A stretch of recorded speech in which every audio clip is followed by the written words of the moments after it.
ہر ابتدا سے پہلے ہر انتہا کے بعد، ہر ابتدا سے پہلے ہر انتہا کے بعد ذات نبی بلند ہے ذات خدا کے بعد۔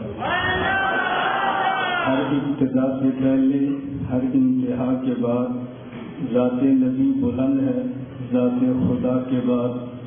دنیا میں جس قدر احترام کے قابل ہیں لوگ، دنیا میں جس قدر احترام کے قابل ہیں لوگ، میں سبھی کو مانتا ہوں مگر مصطفیٰ کے بعد۔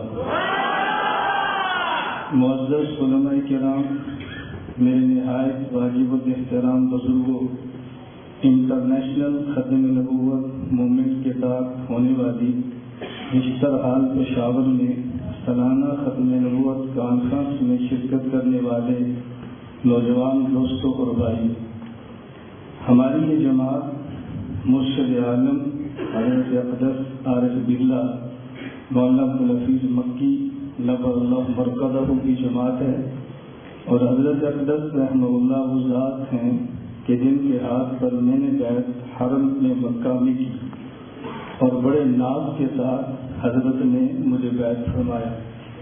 الحی الحمداویہ جو مکہ مکرمہ میں حضرت کی خانقاہ ہے، اس کے ساتھ متصل مسجد ہے۔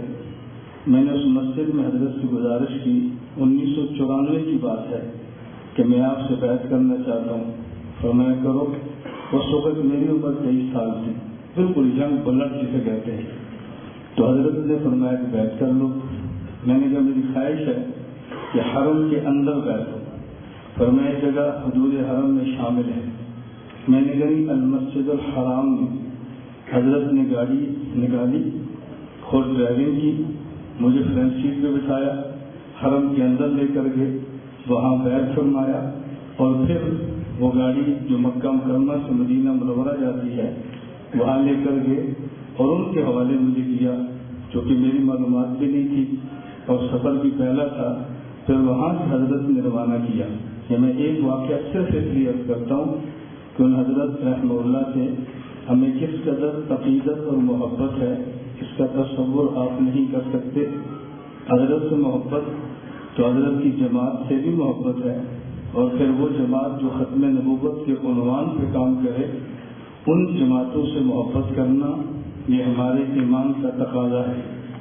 میرا بشکیل صاحب نے وقت باضابطہ لیا، کسی عذر کی وجہ سے میری شرکت مشکل تھی۔ میں نے جولائی کی شروع میں عرض کیا کہ میں شاید نہ آ سکوں۔ حضرت رحمہ اللہ صاحبزادے مولانا عمر مکی صاحب زیرہ مجدہ موجود ہیں۔ حضرت کی اولاد ہونے کی وجہ سے ہمارے سر کا تاج ہے۔ حضرت کے بیٹے مولانا عبدالرؤف مکی دامت برکاتہ موجود ہیں۔ عمر میں دونوں مجھ سے چھوٹے ہیں، علم اور مقام میں دونوں مجھ سے بڑے ہیں۔ تو مولانا عمر مکی صاحب نے فرمایا کہ اس کانفرنس میں آپ کو آنا چاہیے۔ اس پر پورا میں نے شیڈول تبدیل کیا۔ میں وہ پورا بتاؤں گا، شاید آپ کو یقین نہ آئے، لیکن میں نے پورا شیڈول بدل دیا کہ اپنے اکابر کے ساتھ محبت کا تقاضا یہ نہیں ہوتا کہ جب تک وہ زندہ ہوں تو ان کے ہاتھ چومیں، ان کے ساتھ محبت کا تقاضا ہوتا ہے کہ ان کے جانے کے بعد ان کی اولاد، ان کے متوسلین، ان کے ادارے، ان کی خانقاہیں اور ان کی جماعت کے ساتھ جتنا ان کی زندگی میں پیار کرتے تھے، وفات کے بعد اسے پڑھ کر ان سے محبت کریں۔ یہ میں نے صرف تھوڑی سی گفتگو کی ہے کہ آپ کا ذہن بنے کہ ہم نے حضرت رحمہ اللہ کے سلسلے کو لے کر آگے چلنا ہے۔ میں نے آپ کی خدمت میں قرآن کریم کی ایک آیت تلاوت کی ہے اور ایک حدیث مبارک تلاوت کی ہے۔ میں آیت پر گفتگو کروں گا، پھر بھی وقت چاہیے، حدیث مبارک پہ کروں گا، پھر بھی گفتگو کے لیے وقت چاہیے۔ میں اپنے وقت کی رعایت کرتے ہوئے آج اس حدیث مبارک پر گفتگو کرنا چاہتا ہوں، اور آپ سمجھتے ہیں کہ میری گفتگو یہ خطیبانہ یا واعظانہ نہیں ہوتی، بلکہ ہماری گفتگو وکیلانہ ہوتی ہے۔ اس حدیث پر آپ نے کئی بار گفتگو سنی بھی ہے، اس حدیث کی شرح آپ نے پڑھی بھی ہے۔ اکابر کی جوتیوں کے صدقے جو وکیلانہ گفتگو میں کرتا ہوں، آپ ذرا اس پر توجہ دیں اور حدیث کو سمجھیں۔ حضرت ابو ہریرہ رضی اللہ تعالی عنہ فرماتے ہیں کہ نبی کریم صلی اللہ علیہ وسلم نے فرمایا، فضلت علی الانبیاء بست، خدا نے 6 خاص چیزیں مجھے عطا فرمائیں، جس کا معنی یہ ہے کہ وجہ فضیلت اور بھی ہیں، لیکن 6 چیزیں وہ وجہ فضیلت میری بقیہ انبیاء پر ہیں کہ جو خدا نے مجھے دی اور انبیاء کو نہیں دی۔ وہ 6 چیزیں کون سی ہیں؟ عام طور پہ حدیث مبارک کو بیان یوں کیا جاتا ہے کہ 6 چیزیں عنایت فرمائیں۔ نمبر 1 فضلت علی الانبیاء بست۔ نمبر 1 اوتیت جوامع الکلم، مجھے خدا نے جوامع الکلم دیے۔ ونصرت بالرعب، رعب عطا فرما کے میری مدد کی۔ واحلت لی الغنائم، مال غنیمت میرے لیے حلال قرار دیا۔ جعلت للارض مسجدا وطہورا، پوری زمین کو میری سجدہ گاہ اور پاک کرنے والا بنایا۔ وارسلت الی الخلق کافہ، پوری مخلوق کا نبی بنایا۔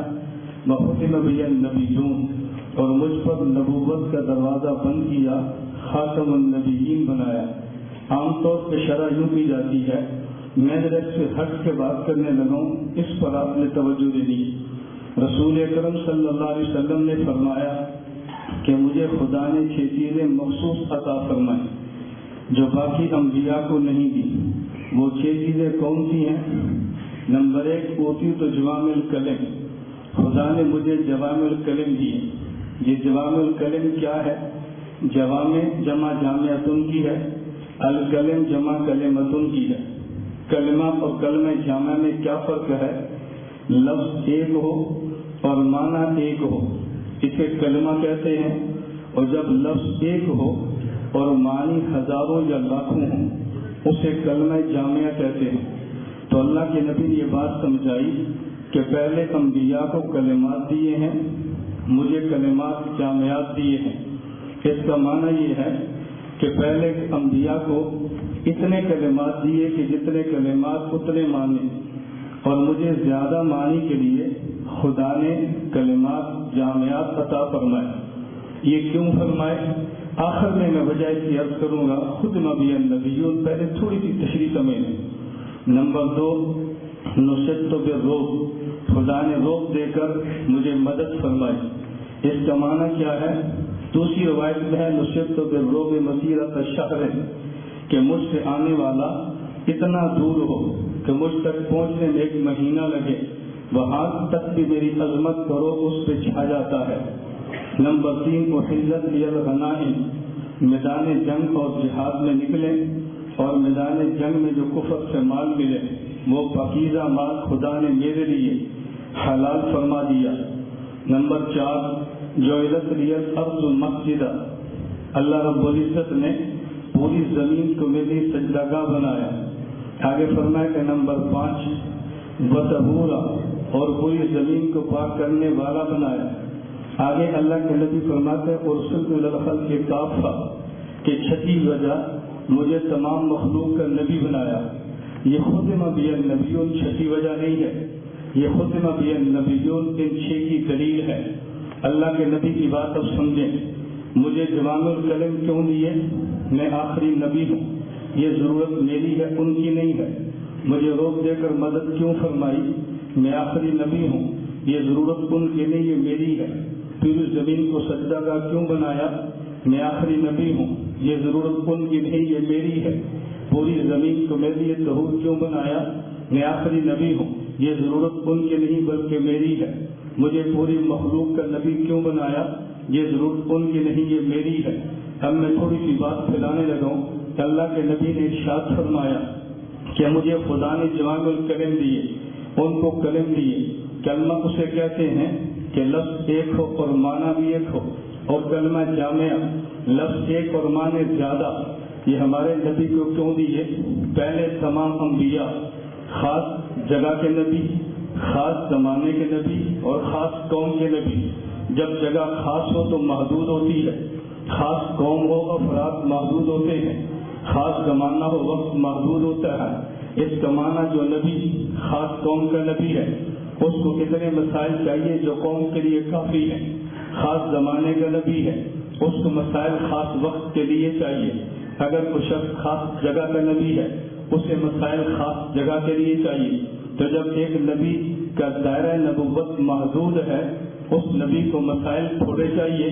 جب وہ نبی چلا جائے گا کلما خلق نبی خلفہ آخر، پھر دوسرا نبی آئے گا امت کو مسائل بتائے گا.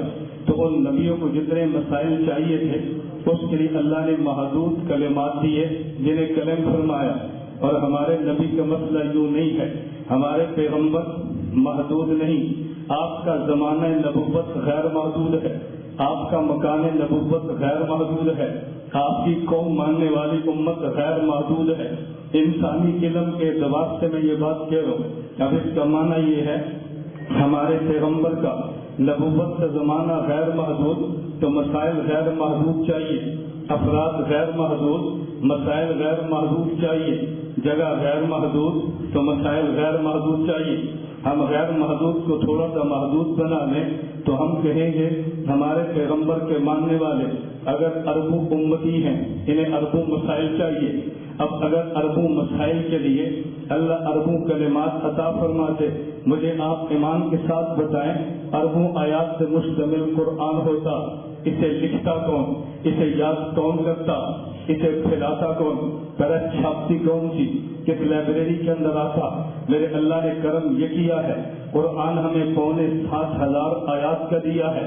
پیغمبر کی حدیث ہمیں دی ہے جن کی تعداد متون کی بات پہ کرتا ہوں. کوئی کہتا ہے 4,000، کوئی کہتا ہے 10,000، کوئی کہتا ہے 50,000. 50 کی روایت ضعیف بھی ہو، اس کے اوپر روایات تو نہیں ہے. اس کا معنی یہ ہے ہمارے پیغمبر کو اربوں مسائل چاہیے تھے.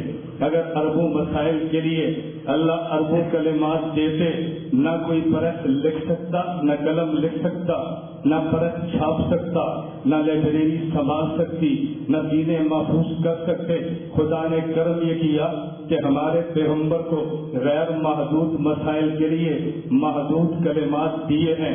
جب لفظ ایک ہو اور معنی کئی ہوں اسے کلمہ جامعہ کہتے ہیں. ہمارے نبی کو جتنے مسائل تھے اگر اتنے کلمات مل جاتے تو اس کا معنی یہ کچھ سنبھال نہ سکتا. تو مسائل زیادہ اور کلمات تھوڑے کیوں دیے؟ خود مبین نبیون، میں آخری نبی ہوں، میرے بعد کو نبی آنا جو نہیں ہے، اس لیے مجھے بعد میں آنے والے مسائل کے لیے کلمات پہلے عطا فرما دیے ہیں. میں اس کی مثال دوں گا تو مزید بات کھلے. قیامت تک آنے والے آدمی کو جتنا پانی چاہیے خدا نے زمین کے نیچے رکھ دیا ہے. قیامت تک اڑنے والے جہاز کو جتنا فیول چاہیے زمین کے نیچے رکھ دیا ہے. قیامت تک چلنے والے جنریٹر کو یا کسی انجن کو جتنا گیس، پٹرول یا ڈیزل چاہیے خدا نے زمین کے نیچے رکھ دیا ہے. اب اگر اللہ رب العزت یہ پانی زمین کے اوپر رکھ دیتے، سیلاب آتا، امت غرق ہو جاتی. پٹرول اوپر رکھتے امت چل جاتی، گیس کو اوپر رکھتے امت چھلک جاتی. خدا نے کرم یہ کیا قیامت تک آنے والے آدمی کی ضرورتیں زمین کے نیچے رکھ دی ہیں. جتنی ضرورت آتی رہے گی انجینئر نکال کے دیتے رہیں گے. قیامت تک آنے والے امتی کو جتنے مسائل چاہیے اللہ نے محدود آیات کے نیچے رکھ دیے. جس مسئلے کی ضرورت آتی رہے گی فقیر نکال کے دیتا رہے گا. اور میں خود مبین نبیون، یہ مجھے کیوں ملا ہے؟ میں آخری نبی ہوں، میرے بعد آنا جو نہیں ہے اس لیے مجھے ملا اور باقی انبیاء کو نہیں ملا. اب میں ایک جملہ کہتا ہوں اس کو سمجھنا. اس کا معنی یہ ہے ہر مسئلے پر حدیث یہ کلمہ جامعہ ہے. کئی مسائل کے لیے یہ کلمہ ہے اور کئی مسائل کے لیے ایک حدیث یہ کلمہ جامعہ ہے. توجہ سے بات سمجھنا. ہر مسئلے پر الگ حدیث یہ کلمہ ہے، کئی مسائل کے لیے ایک حدیث یہ کلمہ جامعہ ہے. جو بندہ یہ کہتا ہے ہر مسئلے پر حدیث چاہیے، اس کا معنی وہ حضور کو نبی مانتا ہے، آخری نبی نہیں مانتا. اور جو کہتا ہے کئی مسائل کے لیے ایک حدیث کافی ہے وہ حضور کو آخری نبی مانتا ہے. ہر مسئلے پر حدیث کا معنی کہ یہ صرف نبی ہیں، آخری نبی نہیں ہے. اور کئی مسائل پر ایک حدیث اس کا معنی حضور نبی بھی ہیں اور آخری نبی بھی ہیں. میں بہت کم وقت میں بات سمیٹ رہا ہوں. نمبر 2 فرمایا اللہ نے مجھے احلت لی الغنائم مال غنیمت حلال قرار دیا ہے. کیوں؟ پہلے نبی مخصوص قوم کے نبی ہیں، مخصوص مقام کے نبی ہیں، مخصوص زمانے کے نبی ہیں. جب نبی خاص قوم کا نبی ہے، توجہ رکھنا، وہاں نبی ٹھہرے گا، نبی کمائے گا، نبی کھائے گا، پیغمبر کی قوم محنت کر کے کمائے گی اور کھائے گی۔ ہمارے نبی کا معاملہ یوں نہیں ہے، اس نبی کا دائرہ نبوت غیر محدود ہے، کوئی نیا نبی تو آنا نہیں ہے۔ نبی کے دین کو لے کے اس امت نے آگے جانا ہے۔ جب یہ امت ملکوں سے نکل کر دوسرے ملکوں میں جائے گی، پیغمبر کے دین کی خاطر کٹنے اور لڑنے اور جہاد کے لیے، یہ کمائے گی کیسے، یہ کھائے گی کیسے؟ اللہ کے نبی نے فرمایا احلت لی الغنائم، جب تم نے اور جگہوں پہ جانا ہے تمہیں کمانے کی فکر نہیں ہونی چاہیے، کافر نے کمانا ہے اور تم نے اسی کمائی کو کھانا ہے۔ ختم بی النبیون، پہلے نبی کے بعد نبی آ جاتا، یہ ضرورت نہیں تھی، میں آخری نبی ہوں، میرے بعد یہاں نبی آنا نہیں ہے، میری قوم نے آگے بڑھنا ہے، یہ آگے بڑھیں گے تو کمائیں گے کیسے؟ فرمایا نانا تم آگے بڑھتے رہو، جن کی طرف بڑھ رہے ہو، کمانا انہوں نے ہے، کھانا تم نے ہے۔ یہ ضرورت میری ہے، خطبہ میں نبیون تو میں ہوں۔ پہلے نبیوں کی شان یہ نہیں تھی، ان کے لیے مال غنیمت کو حلال قرار نہیں کیا گیا۔ نمبر 3 نصرت پھر روبے، دوسری روایت کو میں لائیں نصرت میں روبے بصیرت شہر، ایک آدمی ایک ماہ کی مسافت پر ہو، وہاں تک میرا روب اس پہ چھا جاتا ہے۔ اللہ کے نبی کے پہلے نبیوں کے ساتھ معاملہ کیوں نہیں ہے؟ اس کی وجہ یہ ہے بھائی جب نبی کا دائرہ نبوت ایک بستی ہے تو بستی سے باہر اس کے روب عظمت کی ضرورت بھی نہیں ہے۔ ایک نبی خاص قوم کا نبی ہے، دوسری قوم پہ پیغمبر کا عظمت کا روب نہ چھائے، ضرورت بھی نہیں ہے۔ پر میرا مسئلہ یہ ہے کہ میں پورے عالم کا نبی ہوں لیکن پورے عالم میں جانا نہیں ہے، تو میرا کلمہ کو بندہ کیسے پڑھے گا؟ کلمہ تو تب پڑھیں گے جب آپ کے دل میں اس کی عظمت ہوگی، عظمت نہ ہو تو کلمہ کیسے پڑھیں گے؟ میرے پیغمبر پورے عالم میں گئے نہیں ہیں، پورے عالم کے نبی ہیں، توجہ رکھنا۔ اب آپ پوری دنیا میں گھوم کے دیکھ لیجیے، مکہ مکرمہ بست میں ہے، کوئی جگہ ایسی بتائیں جہاں سے مکہ تک پہنچنے میں 1 مہینے سے زیادہ مسافت لگتی ہو، آپ ثابت نہیں کر سکتے۔ اب تو جہازوں کا دور ہے، گھنٹوں کی بات چلتی ہے۔ میرے پیغمبر عالم کے نبی تھے، پورے عالم میں جانا نہیں تھا، پورا عالم کلمہ کیسے پڑھتا؟ پر میں نصرت تو پھر روبے، خدا نے وہاں تک میرا عظمت کا روب پہنچا دیا ہے۔ ہلکی سی بات کہنے کی دیر ہے، دل میں عظمت موجود ہوتی ہے، لوگ کلمہ میرا پڑھ لیتے ہیں۔ میں اس پر ایک واقعہ محض لطافت کے طور پہ کہتا ہوں، مجھے ایک تبلیغی جماعت کا فرض کہنے لگا مولانا گھمن آپ نے سال جماعت میں لگایا ہے، میں نے کہا نہیں لگایا، تو آپ کو لگانا چاہیے۔ میں نے کہا میں نہیں لگاتا، کہتا نہیں لگانا جرم ہے، میں نے کہا لگانا چاہیے، میں دلائل بھی دیتا ہوں، آپ کیوں نہیں لگاتے؟ میں نے کہا میرا کام فضائل والا نہیں ہے، میرا کام دلائل والا ہے، مجھے دلیل سے قائل کرو میں لگاؤں گا۔ مجھے کہتا عالمی نبی کے وارث ہیں، میں نے کہا جی ہاں، تو عالمی نبی عالم کا ہے تو پھر وارث کو پورے عالم میں جانا چاہیے۔ میں نے کہا وارث کام وہ کرتا ہے جو مورث نے کیا ہو۔ کہتے کیا مطلب؟ میں نے کہا حضور مورث ہیں، میں ان کا وارث ہوں، حضور پورے عالم کے نبی ہیں۔ کہتے جی ہاں۔ میں نے کہا پورے عالم میں گئے ہیں؟ کہتے جی نہیں۔ میں نے کہا جو مورث وہ پورے عالم میں نہیں گیا تو وارث کے ذمہ پورے عالم میں جانا کیسے ہے؟ جی حضور پاک تو نہیں گئے تھے، صحابہ گئے تھے۔ میں نے کہا میں نہیں جاتا، میرے شاگرد چلے جائیں۔ دلیل شاگردوں کے جانے پہ نہیں ہے، دلیل میرے جانے پر ہے۔ کہا جی نہیں جانا چاہیے، میں نے کہا جانا چاہیے۔ مسئلہ جانے کا نہیں ہے، مسئلہ میرے جانے کا ہے۔